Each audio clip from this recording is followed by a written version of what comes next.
सुरुवात करतो. हॅलो, नमस्कार. So, in the beginning, I give my best wishes to all the listeners of this program in connection with the festival called Navaratri Festival. As you know, there are numerous festivals in India performed throughout the year, and they are all connected with particular months, particular seasons, and particular dates, and particular region also. Now, this festival, which is beginning today, is called Navaratri. The word Navaratri means 9 nights. So this performance goes on for 9 nights.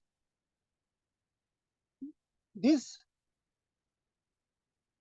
festival is mainly connected with the deity, which is a female deity, and sometimes she is referred to as Durga or Mahalakshmi or Mahasaraswati and so on.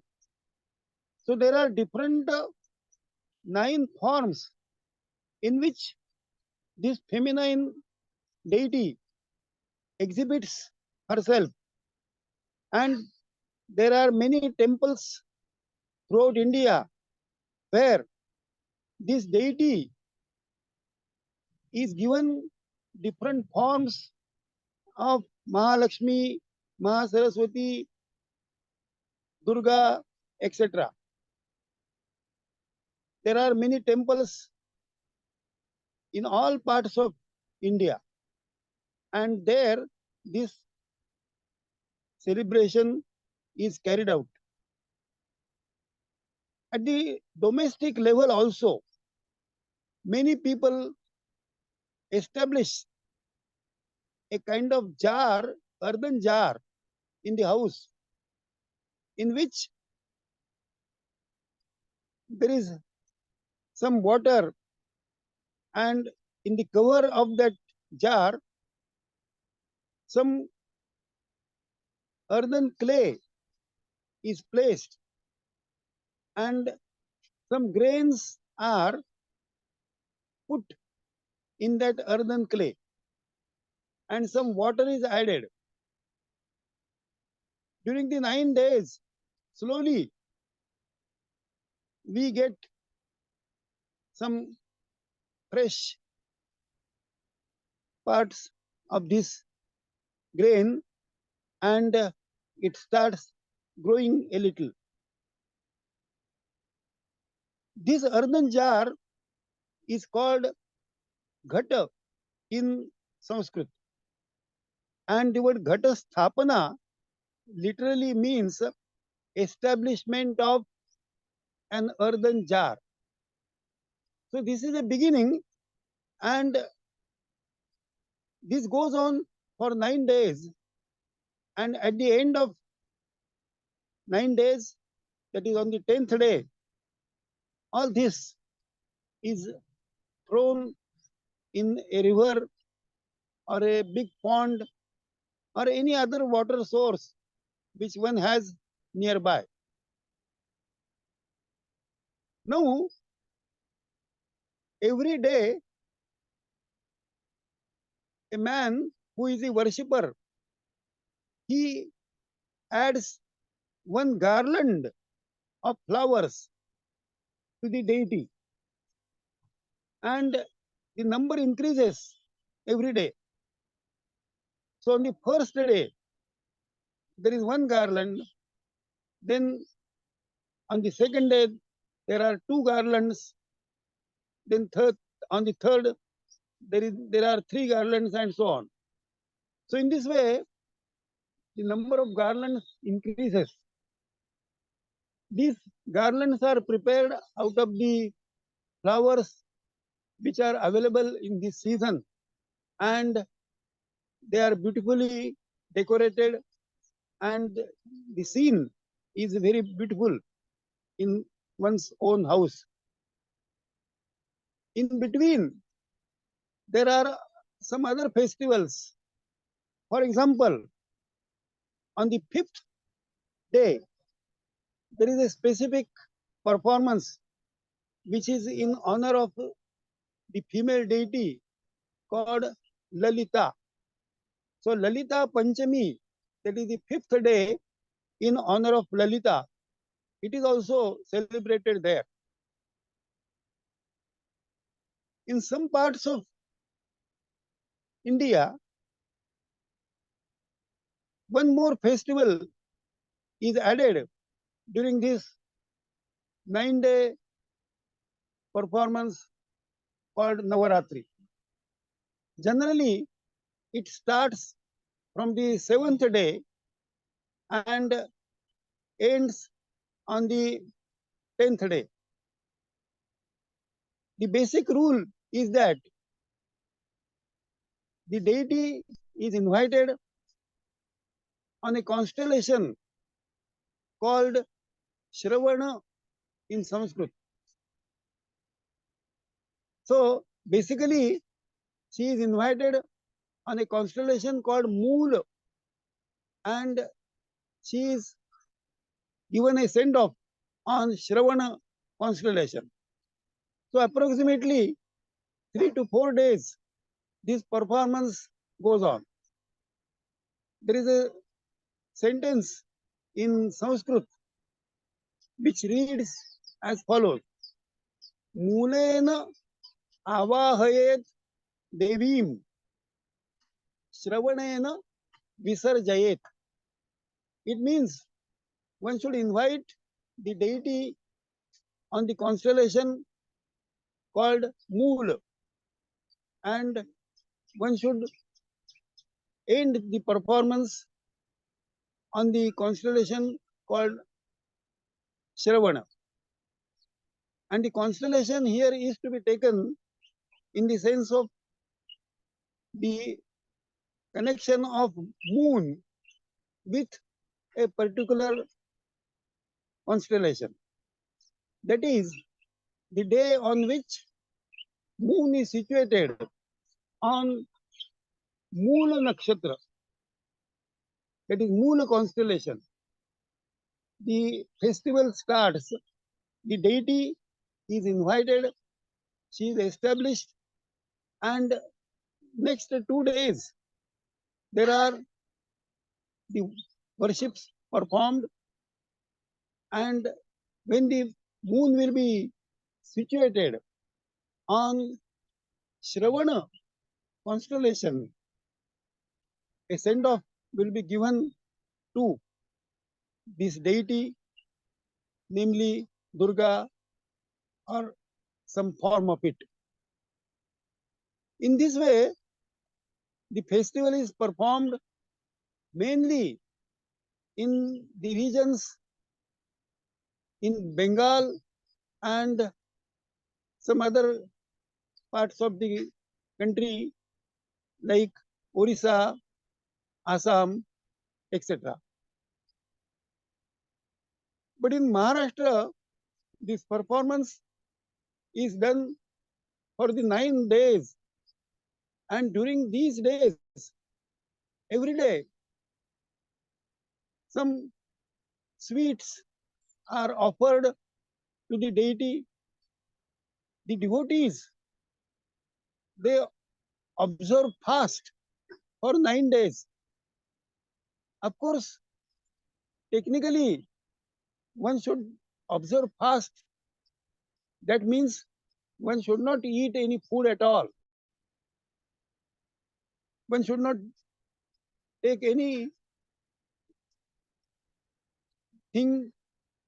which is generally taken. But practically, because it is very difficult to observe fast in the literal sense of the term for 9 days, people eat some other things which are considered to be allowed to be eaten on these days. So most of the things which are consisting of potato and some grains which are not used on other days, these are used and consumed during these 9 days.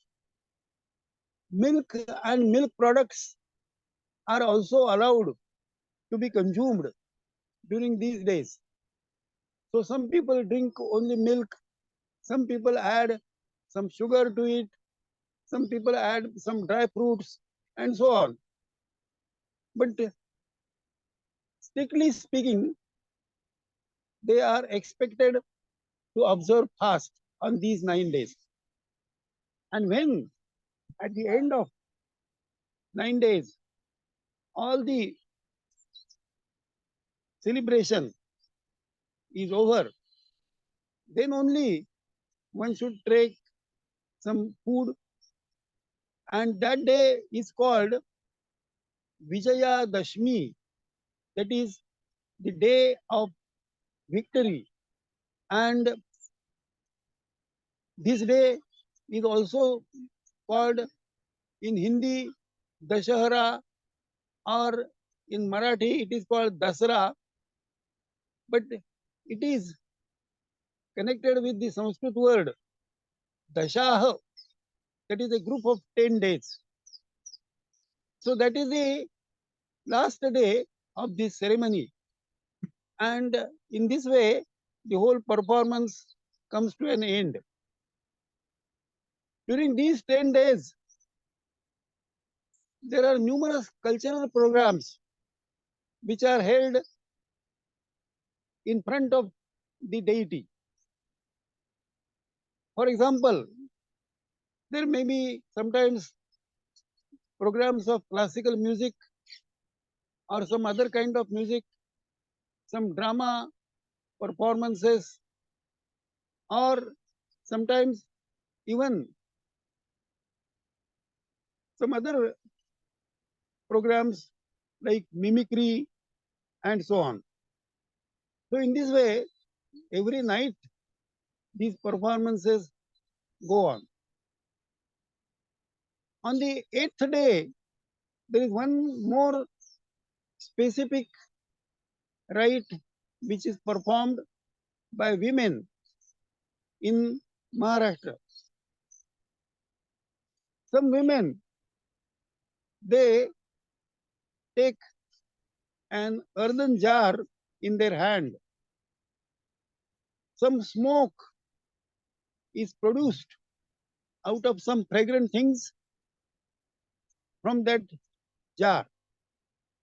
And then these women, they also hold that jar in their hand and try to put their wind from their mouth in that jar. This goes on almost for the entire night, and people try to not to sleep at all on this night. So it is a kind of waking ritual. In Sanskrit, it is called Jagarana.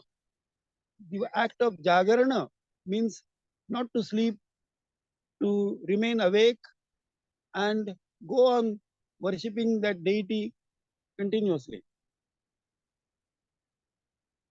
Similarly, one more ritual is performed during these 9 days. There is a Sanskrit text called Saptashati. The word Saptashati means a group of 700 verses. This is a kind of text describing the achievements of the goddess, namely Durga. As usual, there are sometimes some evil beings who give disturbance to other beings, and then these poor people, they take recourse to the deity and request her to protect the ordinary men, common men, from the attack of the evil beings. This evil being is represented as Mahishasura. The word Mahisha literally means a male buffalo.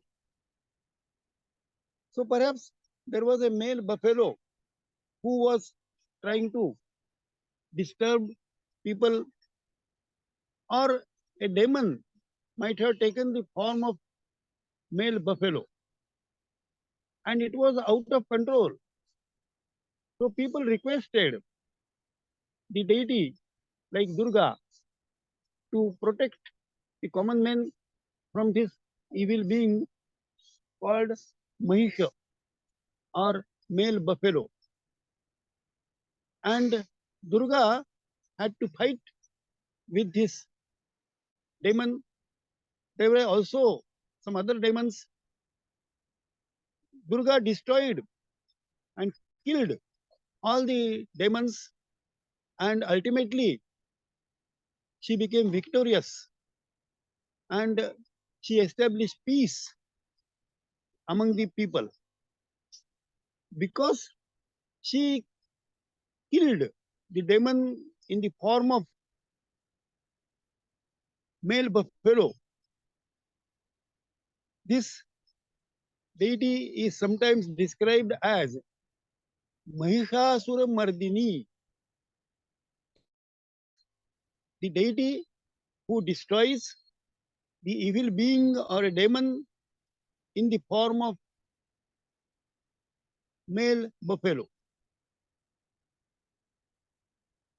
So every day, these stories which describe the heroic achievements of the deity, namely Durga, and which are described in a text called Saptashati. It is recited, and every day the same text is recited. It requires approximately about 2.5 hours to recite these 700 verses, and this is called Saptashati Patha, that is recitation of a text, namely Saptashati. At the end of this festival, that is on the 9th day, one more ritual is performed, and that is called Chandi Yaga.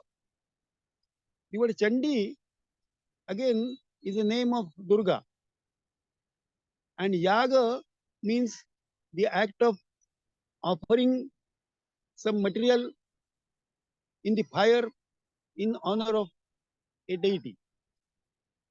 So this Chandi Yaga is performed, and some quantity of rice, some quantity of ghee, or sometimes some sesame are offered in fire. So the priest recite one verse from the Shati and offer a small quantity of rice, pap, sesame,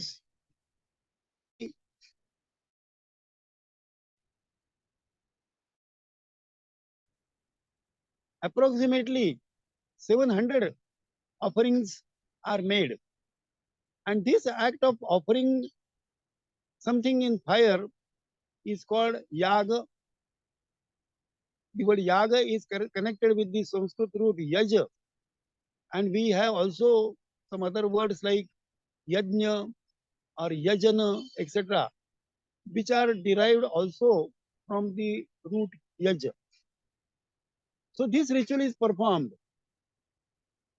Even some devotees offer some animals in honor of the deity, namely Durga.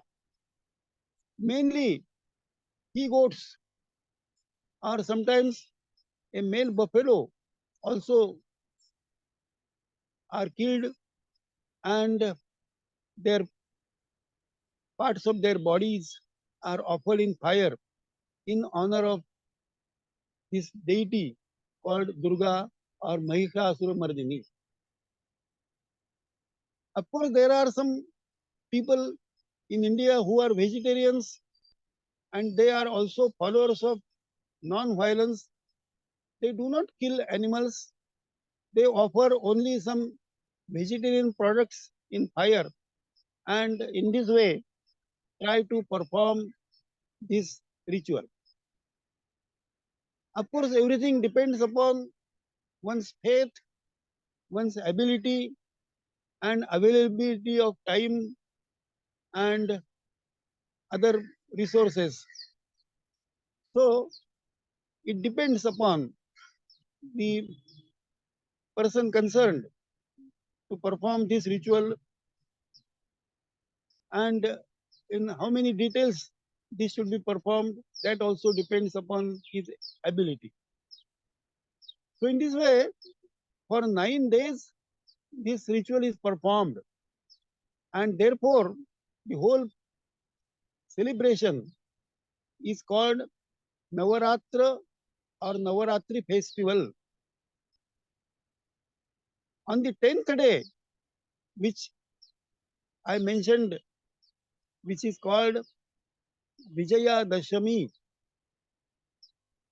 lot of other festivals are also performed on this day. On this day, one ends one's fast, eats some sweet things, and also offer good things to the deity. And on this day, one more thing is done in the evening. It is called in Sanskrit Simol Langhana. The word Sima plus Ullangana, original word is Siman. Siman means border, and the word Ullangana means the act of crossing over this border.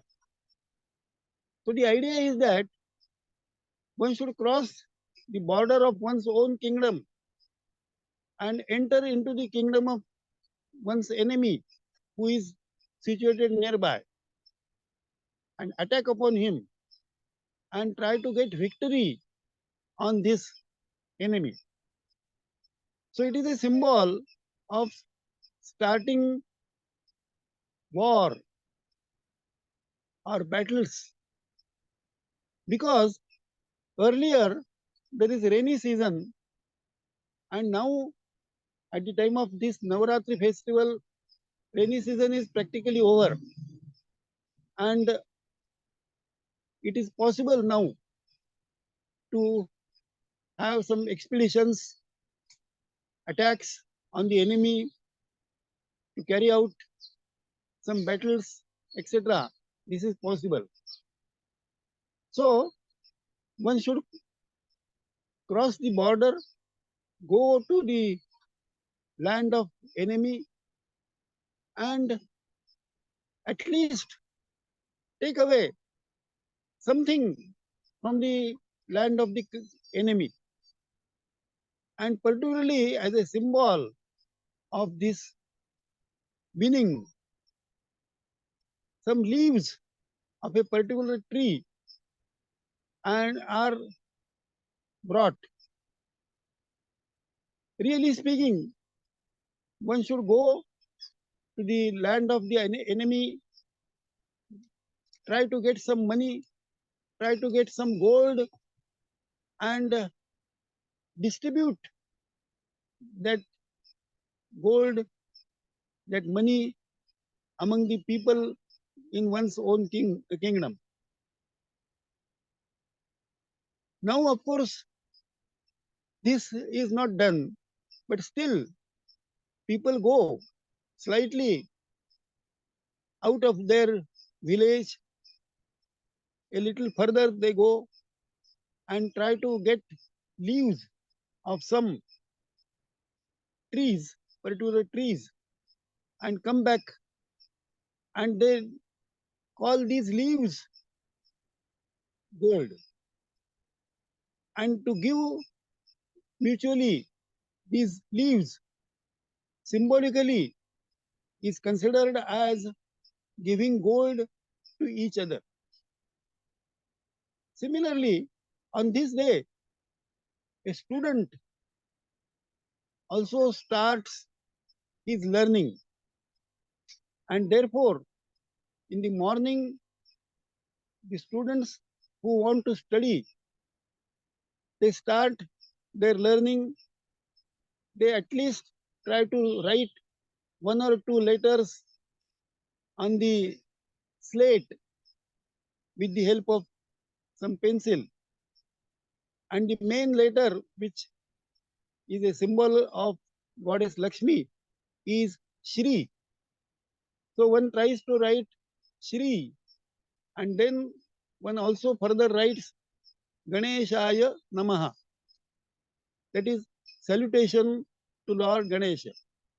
So at least one should try to write these letters in Devanagari script, and in this way one begins the learning of the script, and then of course later on one carries out other education.